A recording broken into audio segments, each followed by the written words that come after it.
Welcome to the Skids and Giggles podcast. I'm Pascal, the chief instigator of this show and your host. I'm joined by our resident engineer and the yin to my yang, the dumb to my dumber, my co-host Bryson. Bryson, how's it going today? Hey Pascal, doing great. How about you?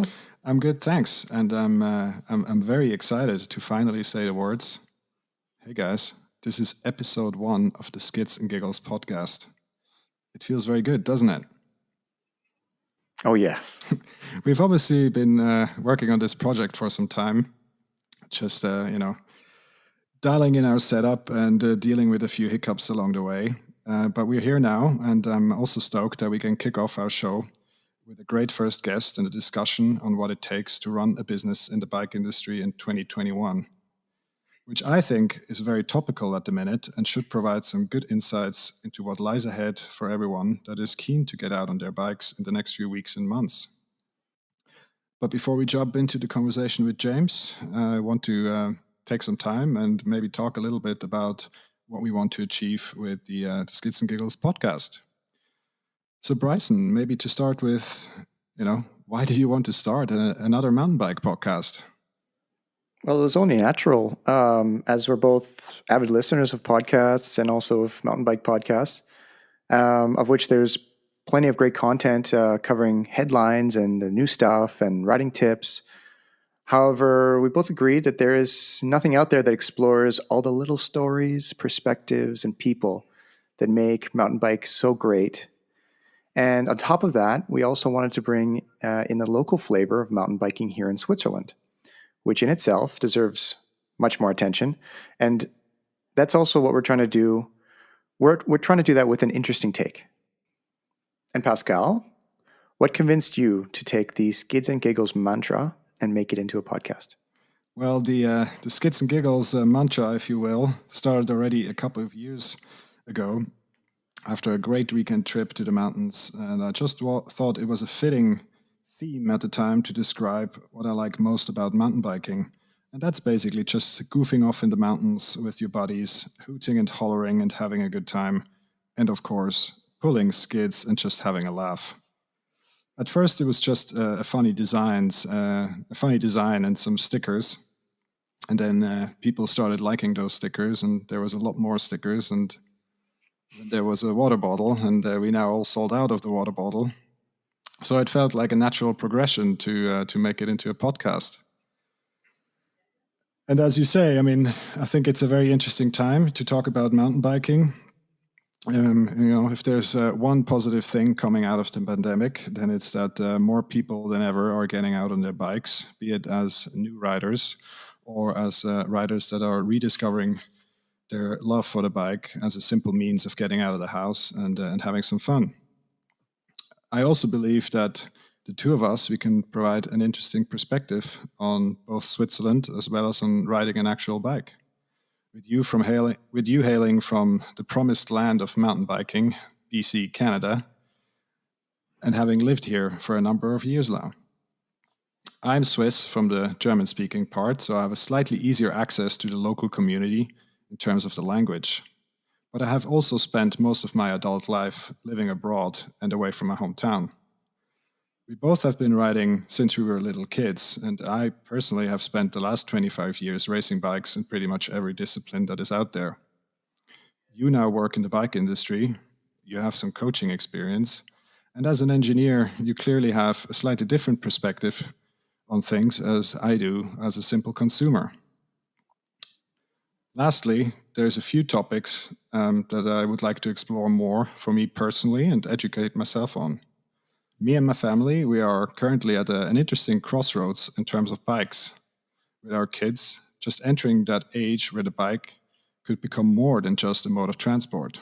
And that's obviously a topic I want to explore some more. Well, it's great, Pascal, but we didn't have to start a podcast in order for you to tell me how you feel about bikes. But, however, I am interested to learn more. Right on. Enough of the introduction and our plans for the future. Let's just talk a little bit about about our guest and the main takeaways from the conversation. Bryson, what did you think? Yeah, first off, I'm really happy that we had James on the podcast. He is a riding buddy of ours and a good friend. And I found it very interesting to hear his take on the challenge that he faced running a business in the bike industry in 2020 and what it will mean for 2021. Pascal, what about you? How did you feel about the conversation? Well, I was, the main surprise for me was this whole theme of customization. I wasn't quite clear that this is such a big thing. Although now that I've thought about it some more, I have to say that whenever I buy a new bike, then the first thing I do is pick some new parts to make it my own. But I'm going to spare all the other hot takes of the discussion for later on. And before we go into the chat with James, just want to clear out some housekeeping items. If you don't want to miss out on any of the upcoming episodes, which there will be quite a few, you can subscribe to the Skids and Giggles podcast on Apple Podcasts, Spotify, and of course all the other platforms where you can find good podcasts. We also have an Instagram account under Skids and Giggles where you can follow along or get in touch. Otherwise, you could just find us and all the episodes and some more details on the episodes on our website under skidsandgiggles.com. So now, with all of that said and out of the way, let's just jump right into the chat with James.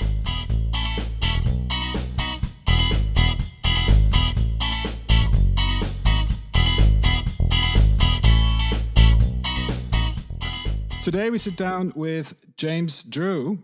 James runs Bike the World, a distribution company catering to the Swiss market. But I'm sure if you ask nicely and do a secret handshake, he will also cater to other markets. Bike the World represents some of the most illustrious brands in mountain biking today, and I'm sure we'll be talking a lot about some of them later on. James, thank you very much for sitting down with us and taking the time to talk. How's it going today? You're very welcome. Thanks for inviting me. Yeah, all good. All good. Cool. I'm also joined by my co-host, Bryson. Bryson, how's things with you? Things are going great, Pascal. Hey, James. As we've been preparing for this conversation and started comparing our notes, we realized that we just had too much material and content that we wanted to cover. So we've decided to split it into more digestible pieces. This is part one, where we talk about what it means to run a business in the bike industry in 2021. And James, why don't we start the discussion, the conversation with the executive summary? So basically, listener can tune out later. Mm-hmm. So can you lay out for us in basic steps what it takes to make $1 million? No, let's think big. What does it take to make $1 billion in the bike industry?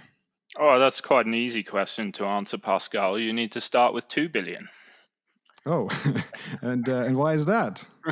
Well, I mean, biking's a hobby. I mean, it costs money, and you just sort of, you start with a lot and buy a lot of stuff, and then you don't really want to sell it to anyone. You want to keep it. So it's pretty much how it works.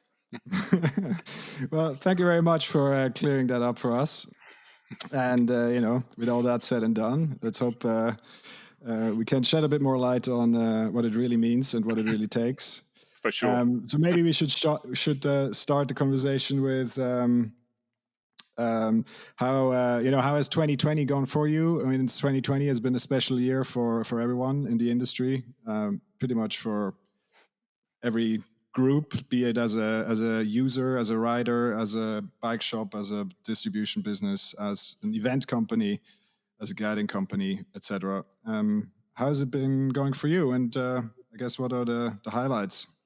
Well, 2020 has been absolutely fantastic. I think we're quite lucky in the industry at the moment because there's a lot of other industries who are suffering with the current situation and the coronavirus, of course. I mean, when we went into lockdown in Switzerland, which was last March.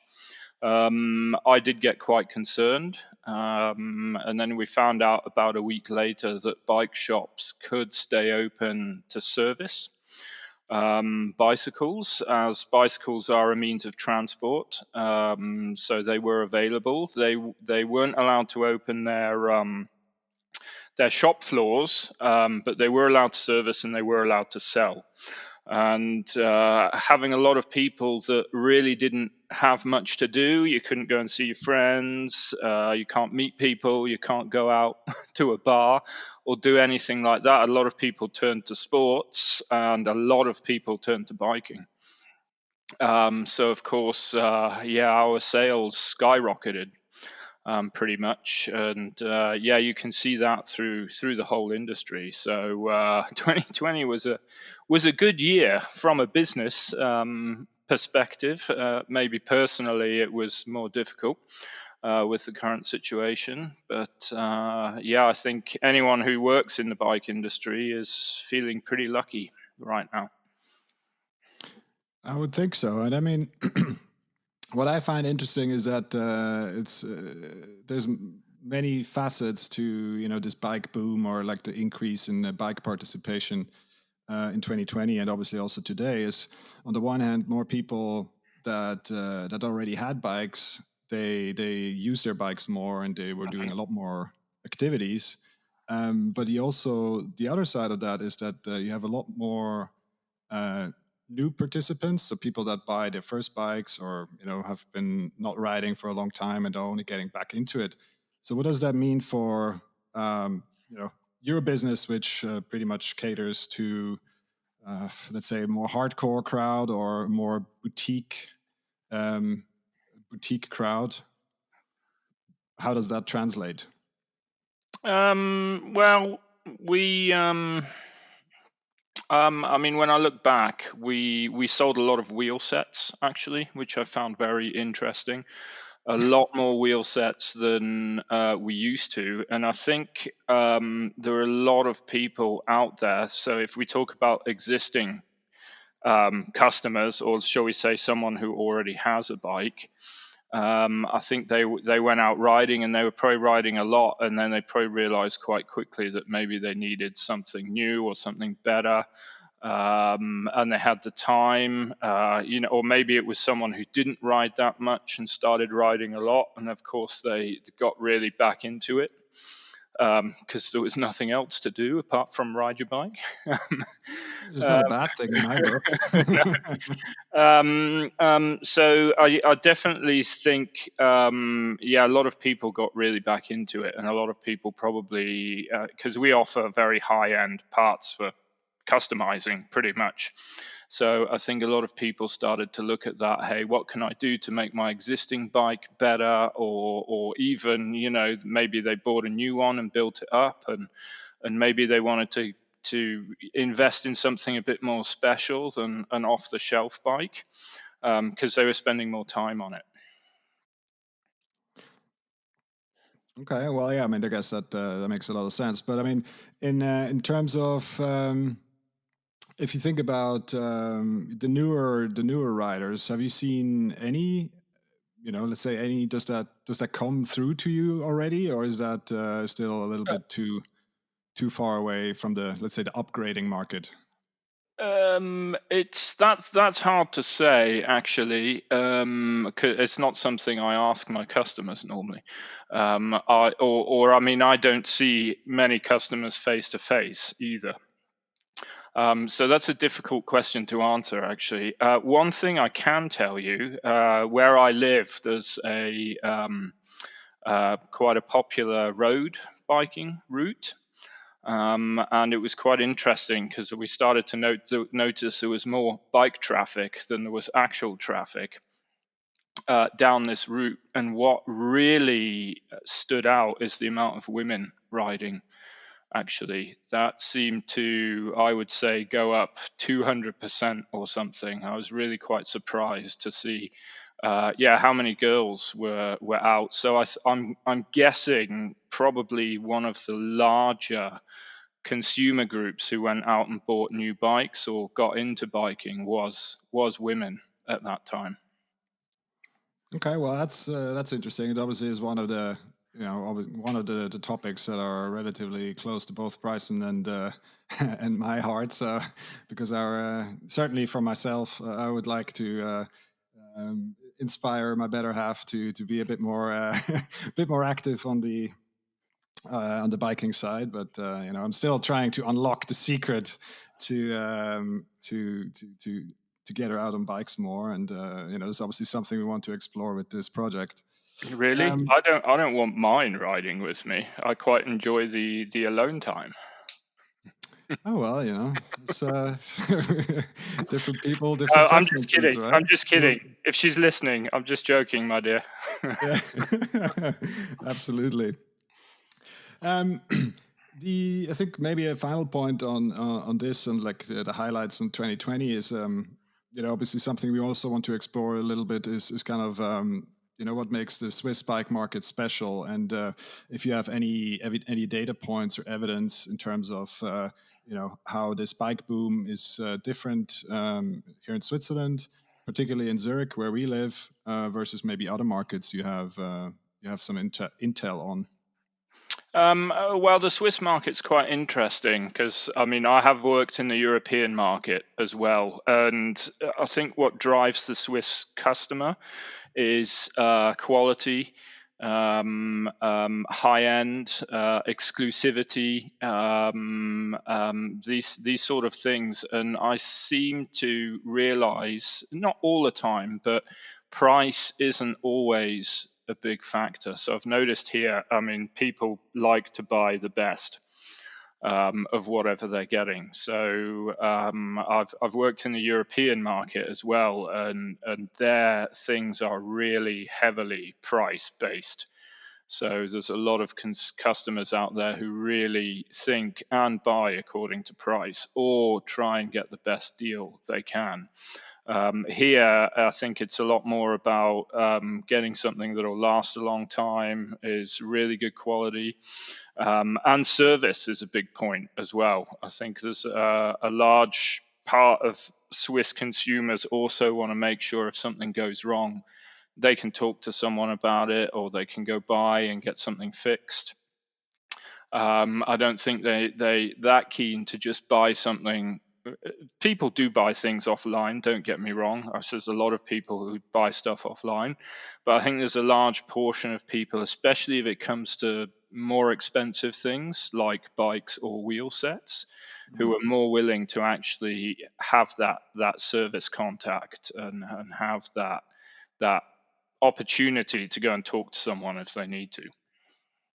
Yeah, absolutely. I mean, it's again, it's a um, fair ask on and let's say I'm talking as a consumer here. I mean, if let's say you spend 3 grand on top of the shelf wheel set, and then on your one of your first 3 rides, like it starts falling apart, then I don't want to be on the phone with a company in the US or in Far East and trying to figure out my 3 grand wheel set. And I think there's also a lot of value in that service Mhm, function, the local service function, and on the one hand, and on the other hand, also to set yourself apart as a brand versus something from a online discounter, which obviously in Europe is very very common.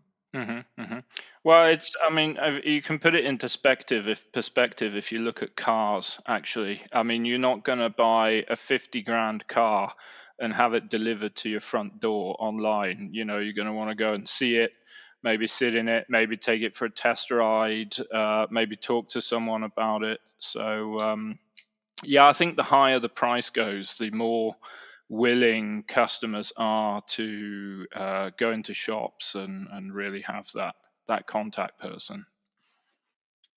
One of the things I've noticed as a foreigner coming into Switzerland is the consumers are very aware that they have a good warranty to back Hmm. everything that they purchase normally. And that's something I didn't necessarily find in Canada. Hmm. Um, this awareness and this reliability. So that also Hmm. drives part of the consumerism here. Yeah, well, I completely agree with that. I think uh, Yeah, I mean, that's kind of, I'd see that as service as well, like warranty, that kind of backup if you need it. I think that's very important here. Yeah. I mean, I mean, the other factor is, I mean, Switzerland is not a poor country. It's financially very stable, and there's a lot of people here who are also very financially stable as well. So I think that also plays a big factor into what kind of products you can sell. Absolutely agree. Um, and maybe looking forward. I mean, obviously, 2020 has been very special in a lot of ways. Hmm. What are your key, let's say, your key learnings or your key takeaways for 2021? In terms of how are you positioning your business, or what are the key challenges this year to to be So, I continue to mean, be successful?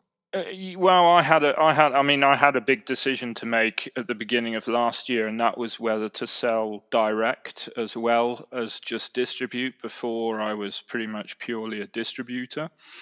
And with the unsure situation, we did go online. We don't offer everything online. There's certain things that we don't. But I think, I mean, it's something everyone's doing anyway. And of course, I don't want to annoy my customers. But I mean, the big reasoning behind it is, if someone's going to buy something online, they're going to do it anyway.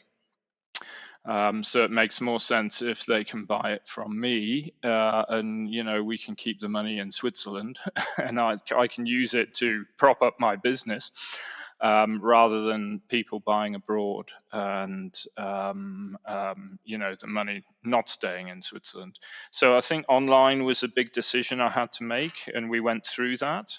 And it's been quite interesting because it's allowed me to also get a bit closer to the end consumer as well. So, if someone's talking to me and they are unsure, I'm quite happy to also send them to one of my shops to say, hey, look, go and talk to these guys. You can go and see them face to face. Maybe they have the products in stock, and you can get a bit of a better idea of maybe what you need or what you want. So I think, yeah, the online was a big thing. I think if it comes to challenges, that wasn't so bad last year, but it's started to get worse by the end of the year, and is getting quite bad now. And that's delivery times. So with this huge boom, everyone sold everything. Off it went. And now everyone's scrambling to get things produced. And of course, the factories are struggling to cope with demand.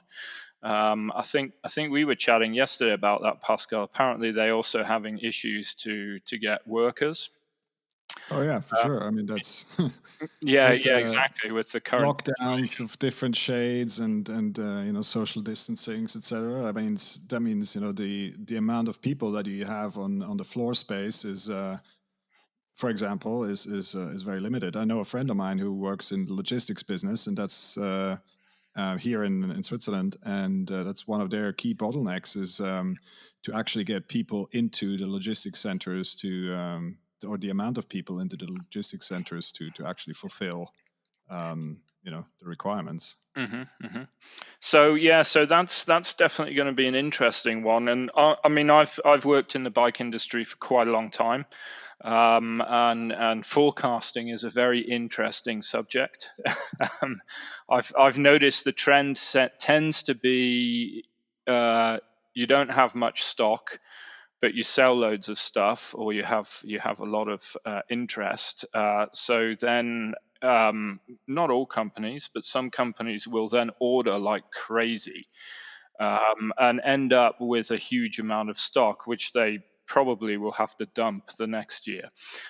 So I've seen this happen a few times. I'm not going to say everyone's like that. I mean, I work with one brand, and they seem to constantly order less than what they need, and of course that helps them keep the demand very high.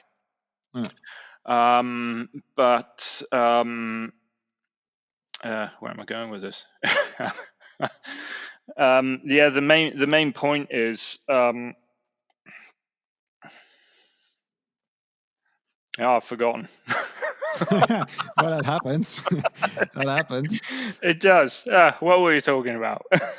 We're talking Delivery about times. ordering. We're talking about delivery times, and Yeah, exactly. So one way I have found of combating this issue is I've started to take brands or started to work with brands who are manufacturing their products at home or by themselves. So they'll have a CNC machine or a factory or whatever, and they're just manufacturing on site. And that's quite interesting. First of all, the lead times are a lot less. Of course, this won't suit someone who's looking to mass produce something. But for high-end boutique products, it's perfect.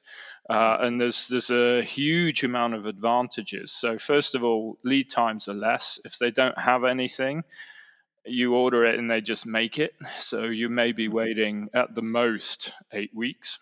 Yeah. But it's normally a bit less. Another huge advantage is if they need to change something, they can just change it. So it allows companies to react way quicker and make changes or do new things or do limited edition and that kind of stuff, as opposed from ordering in bulk from China. Then you have your products. If you find out it's wrong, Yeah. or something's not good, you're kind of stuck with it. I mean, yeah, I think normally people send it back, but that's all your products going back, and you might Oh, not that's see it expensive. again for Yeah, 6 exactly. months. It's not only expensive. The big problem is if you don't have anything, you can't sell anything, and you won't make any money.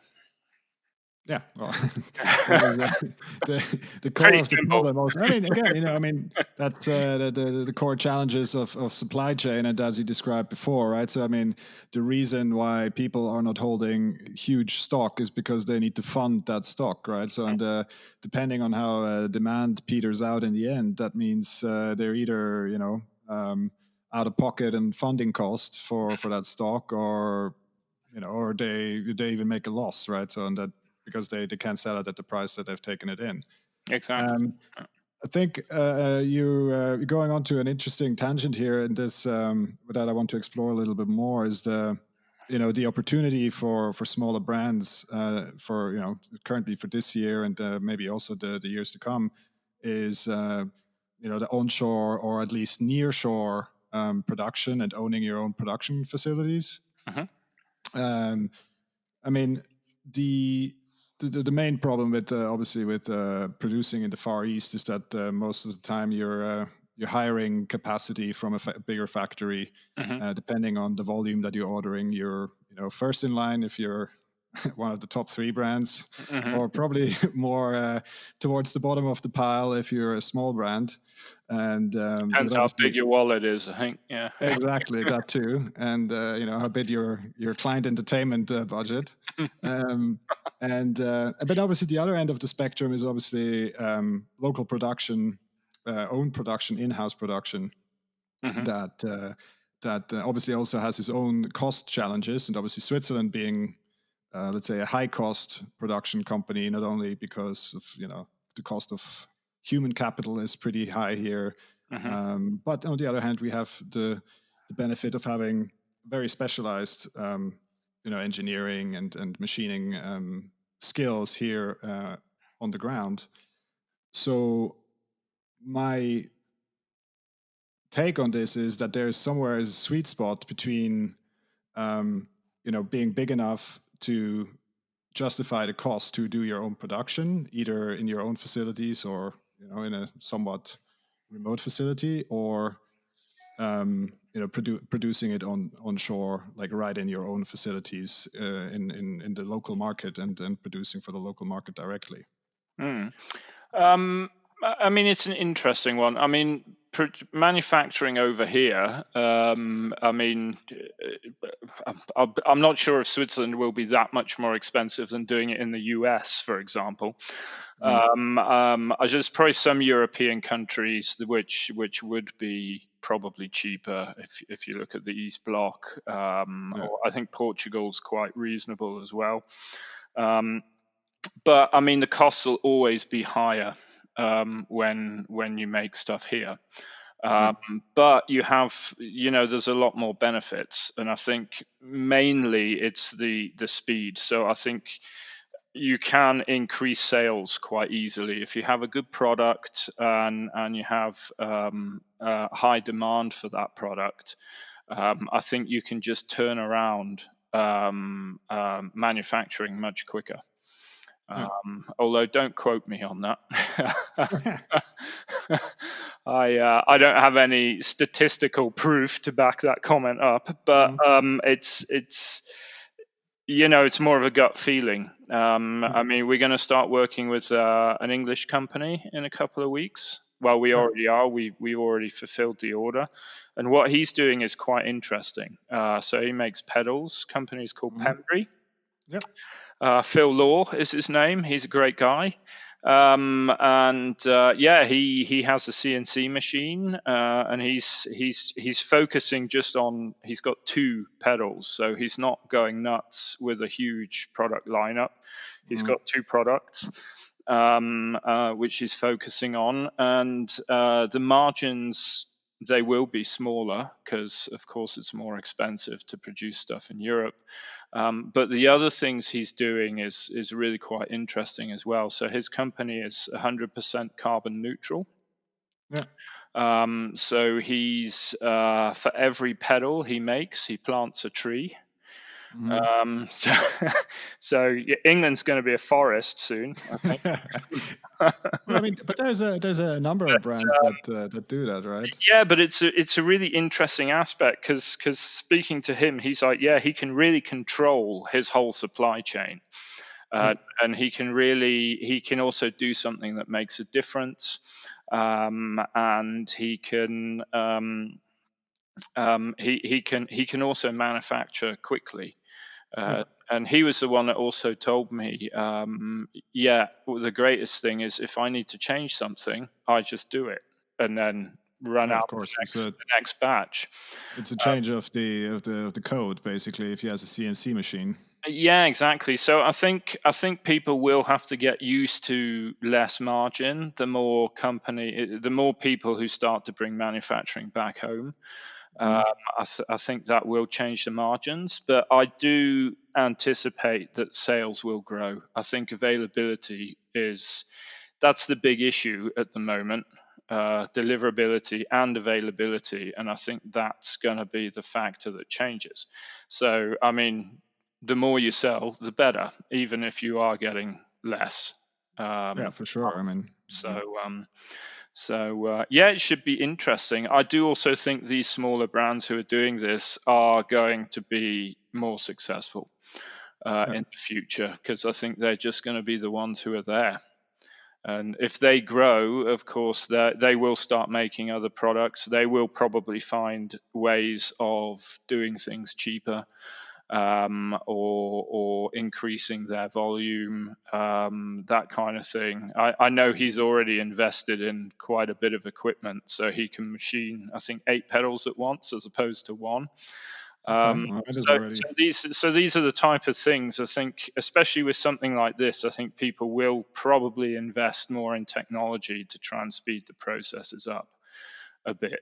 So I think it's a good starting point for a lot of companies, and I think they'll be able to work on that. And I mean, I'm a big fan of having things made locally, and I think a lot of people probably are becoming more inclined that way, shall we say. I think it's also, the whole conscious feeling of what's going on. The environment is a big impact. I mean, we all like to go and ride our bikes outside in the nature.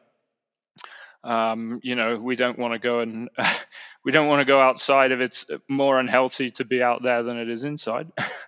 Yeah, absolutely so, agree. yeah, no, I think it's a good thing, and it's something we're really looking for, or I'm looking for at the moment when I look for a new brand is are they making their stuff themselves? Hmm. So basically, what you're saying is that we should be exploring the possibilities of local manufacture down at the industrial estate from your old address. Yeah, well, why not? I have actually in the past I have spoken to CNC or machining companies in Switzerland. I mean, it's quite expensive to, for example, I asked one company if they could produce a stem for me, just sort of Mhm. hypothetically, because I was interested, and he said, yeah, it would cost about $4,000 to make that. But of course, he then said, but that's just to make one. If you make 4,000, it's going to cost like $5,000, Yeah, So yeah, it's all about volume. So yeah, it's probably a big investment. I mean, if someone has to design it, and I don't think machining it's the problem. I think it's more designing, programming the machine, which will be expensive here. Um, absolutely. but yeah, if you look at Pembury, he has his own CNC machine. So Yeah, although that was absolutely. a lot more than $4,000, I'm sure. True, but I think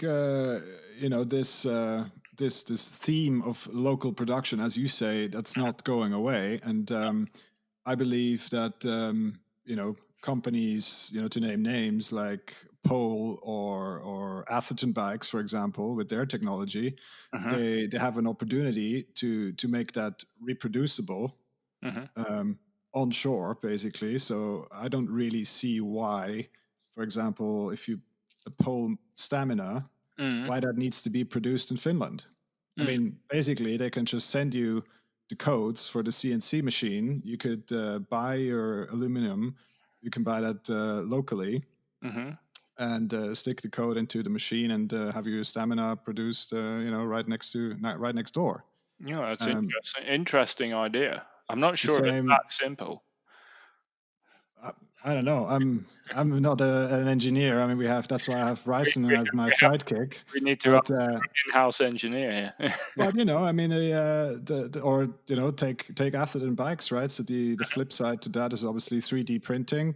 Again, if you have the infrastructure to do the printing, then in theory, the hurdle to local production is relatively low. I have to say that's quite an interesting idea. Hmm. Because I know, well, no, I mean, if you think about it, rather than if you could, so I'm sure there's that kind of opportunity in most, shall we say, European countries to get things machined. It's quite an interesting idea, actually, rather than making everything yourself, actually sending it to someone who could have actually make something locally. You're already you'll be saving on delivery costs or shipping costs. Absolutely. It's better for the environment Yeah. because you're not sending stuff around. It's quite an interesting concept, I have to say. Yeah, I mean, I guess the trade-off is obviously one of quality assurance, the warranty chain, let's say, and balancing that off versus producing it where your local market is, right? So can you let's say take Pole, can you ensure that the stamina that's produced here in Zurich that is of the same quality that than the one that is produced in Finland? Mm. And what does that mean for your warranty? So I think that's, I guess, some of the hurdles that I would be exploring before I invested my hard-earned money into a remote production bike company. Although, I mean, again, as you say, the notion of it is pretty interesting. Yeah, I think Um, having the right equipment as well is probably quite a big factor as well, because I'm sure I know a lot of these machine products do have specific, correct me if I'm wrong, Bryson, but I think you do need specific equipment to do specific things. You do need to make sure you have the correct tooling. That's correct. that's good that a sales guy and a finance dude are talking about engineering problems while the engineer is just sitting nodding his head. You guys are on point. I'll fill in. Okay, good. Glad you agreed, Bryson. I'll tell you what, one thing that's not easy to make and will probably continue to be made in China or Taiwan is aluminium handlebars. So you need quite specific. I mean, they're hydroformed. Again, correct me if I'm wrong, Bryson. But yeah, you need quite. It's possible to buy the tools to do that, of course. But I do know. One of my brands did look into doing that at home, and they said they couldn't find anyone who had the technology to actually do it. So they were kind of stuck when it came to that. I guess there's parts and components of a bike that lend themselves to being produced in let's say a more remote way, and then others that are not, because they have a concentration of technology and know-how basically. We've already been talking about a few names, a few brands. Maybe we just can close out that point of the discussion with who do you think does a great job in the current environment, and others that have some homework to do. If I talk about my brands, for example, I must say Industry 9 is completely on point. They make everything themselves in North Carolina. I do know they also had to invest in a whole load of new machines because production went up. Their marketing's on point. The whole custom. I mean, they are purely custom. You can get cheaper wheel sets from them, actually, which we sell quite well too. But their marketing is on point. Their name is on point. The quality of their product is absolutely amazing, and they're spot on. They have pretty much every standard your little heart desires. And I think the customization is a big drive there as well. Actually, I think that gets people in the door. However, I find a lot of people tend to tone down their original designs, or maybe just end up having all black in the end. Well, because black is fast, as we know. Yeah, exactly. After going from 11 colors to I just have a black one, can't make up my mind. Yeah. But I think I have to say what they're doing, I find is absolutely fantastic, spectacular. And I think in the last 2 years they probably have grown quite substantially, actually. Absolutely. But I mean, again, I know personally, because I have one. They offer obviously a billion different customization options. But do you? What is your feeling on what is the most, apart from black and black? What is the most common color combination? The most, or are they making or losing money on the customization part? I think they're making money now. Our Industry 9 is. I have to say, no, we do sell quite a lot of colors. For example, with Chromag, I noticed people tend to take black. Again, because it's fast. Yeah, exactly. But I just think so. Purple is hugely popular right now. Surprise. Silver is very popular, and turquoise. Well, that's the local Yeti crowd. Yeah, yeah. So I've worked with I've worked with Chromag now for 12 years, and I mean they do loads of colors, and that's quite interesting because you can see the color trend is, and it makes sense really, is really based on the new bikes, so the coming bikes for the next season. And I do use that to help me forecast. So I will go and look at maybe some of the bigger brands, Trek or Transition, Yeti, all of those kind of guys, see what kind of colorways they're doing. And that allows me to, predict, okay, what colors am I going to sell Yeah. next year? Okay. Then maybe kind of to finish up the discussion, there's a final point I want to cover is what trends that you have observed over the last, let's let it be 6 months or so. Which one of those do you think are a bit transient, so they will go away relatively soon, and which ones do you think will stick around? Trends as in product? Changes, or what has stuff that has already accelerated a transition process, way So we do business, production. I mean, we've covered a lot about the production and how we think this is going to shift towards more local production. mhm. What are the other trends that you've observed that So I shape the have to market say going forward? the probably the biggest one I've seen is, and this started before Corona actually, is custom builds. I think there's a lot more people. I think even guys who are even looking to buy their first bike are considering customization, changing bits. I mean, one issue with customization is it's always going to be more expensive than buying something off the shelf.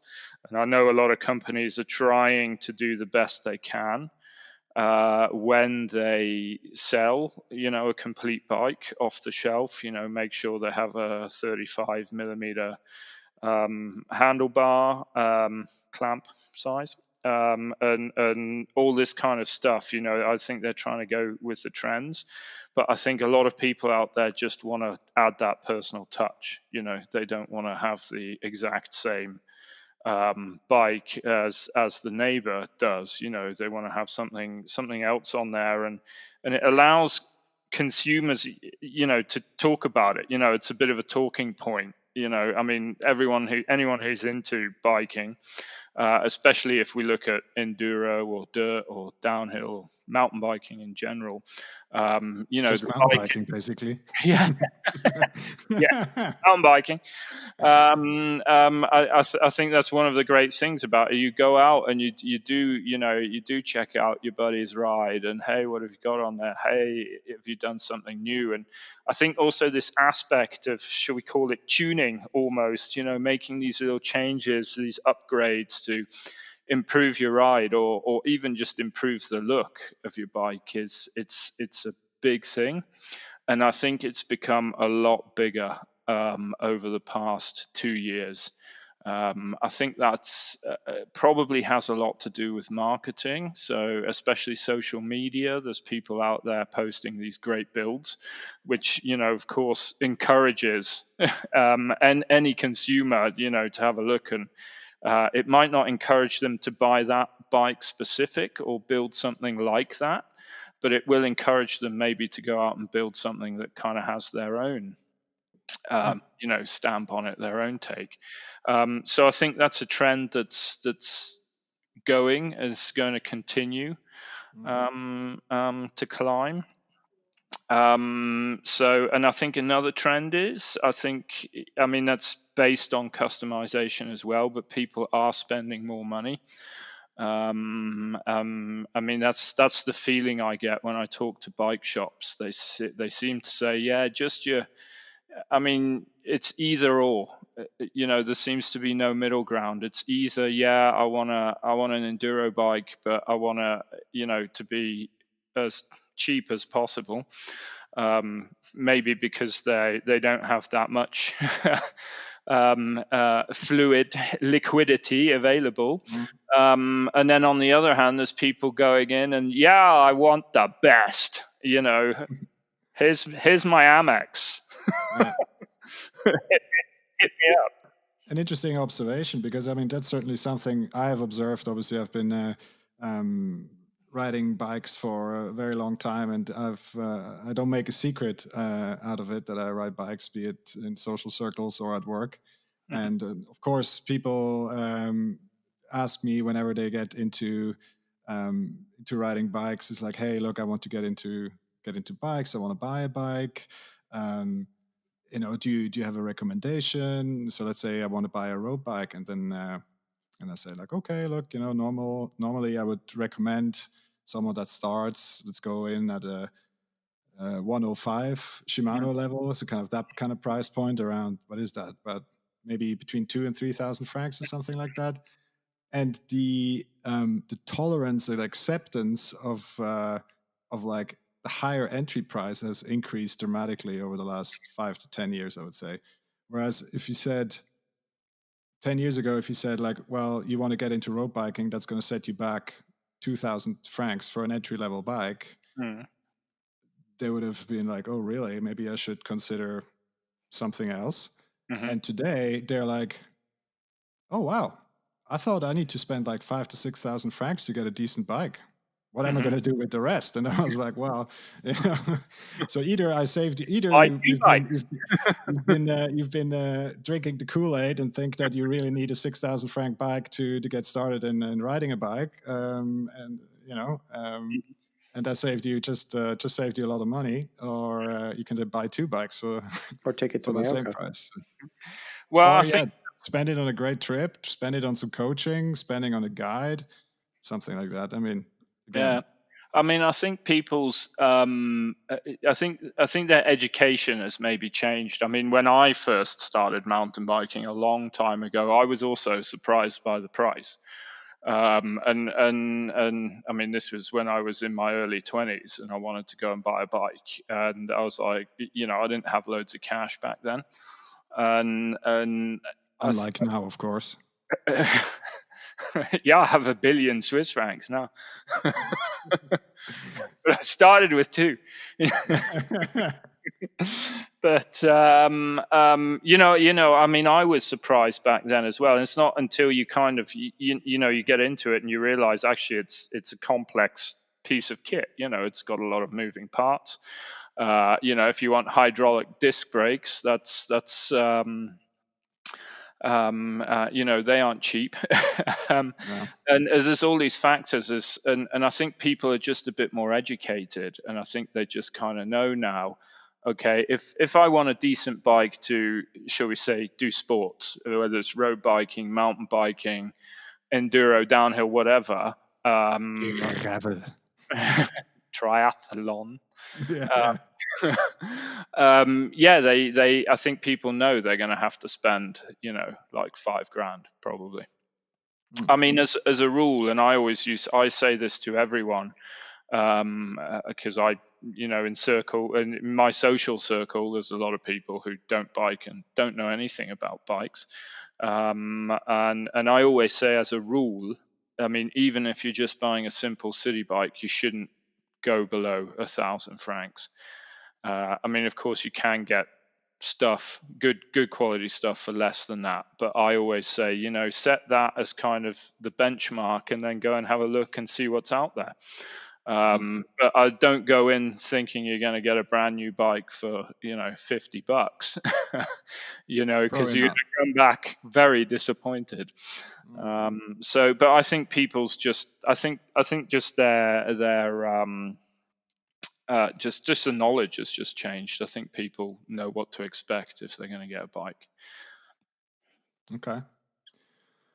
And maybe last point on the customization. I mean, what are the main items that people upgrade first? Are they going straight for the sweet carbon fiber rims, or are they going for just a cool new title bar? Well, I can only talk for myself here, because I mean I do wheels, components, so handlebars, pedals, stems, saddles, all of that kind of stuff. So last year, wheels was big, very big. However, wheels are expensive. When it came to turnover, wheels would probably been the biggest. But if we look at Numbers. items sold. Pedals is very big. I say pedals, handlebar, stem. That's if I look at my orders, that's most of them are. It's either handlebar stem saddle or handlebar stem pedals. Which makes sense. I mean, some of the stuff that you have most contact with on the one hand, so your feet. Hopefully, you have your feet on the pedals most of the time, unless you're a slope styler. Then hopefully you don't. And obviously a stem and a handlebar you have in front of your face pretty much at all times. So I mean that the human is a predictable animal, I would say. Yes, they are. I mean, yeah, I mean, if you just go items sold, I'd say handlebars are the most popular, actually. Okay, I guess that brings us towards the end of our conversation for part one. Do you have any other points that you would like to make, James? Many. How many hours you got? Well, the good news is that we have planned so many more parts. But that's obviously only part one, and we'll see how we go with that one. And then next week we do part two. All right. No, it sounds good. Bryson, is there anything else you would like to add? Yeah, I just want our listeners to know that they should really tune in for the next parts in our series, because we dive into, it's a multifaceted series that we're doing. We're touching on all the different aspects. So I think it's quite exciting. What do we have planned for part two, Bryson? One of the things I'm looking forward to is talking about marketing, because mountain biking is a marketing animal, and I feel it plays a large role. And we know that James feels very passionately about marketing, and especially social media. Mm-hmm. So we'll dedicate an entire episode to marketing and social media and how you can make an impression in 2021. Because obviously that the business has its hurdles, but if the world has changed for anyone, then it's definitely for athletes, for pro riders, and for anyone that tries to make an impression in this market. Maybe as a final point, James, if listeners want to find more about James Drew and his business, where can they follow you? Actually, I only accept messages sent by pigeon. So, sweet. Do you have a special breed that you use, or you're that's a secret. You're an equal opportunity pigeon recipient. Exactly. So no, you can find anything if you have any questions about me or the brands that I distribute. The web address is biketheworld.ch. Feel free to go on and have a look. Any questions, just hit the contact button. Of course, you can find our social media pretty easily from the page as well. Sweet. Well, thank you very much for taking the time, James, and I'm sure we'll talk soon again. You're very welcome. Thank you. See you, James.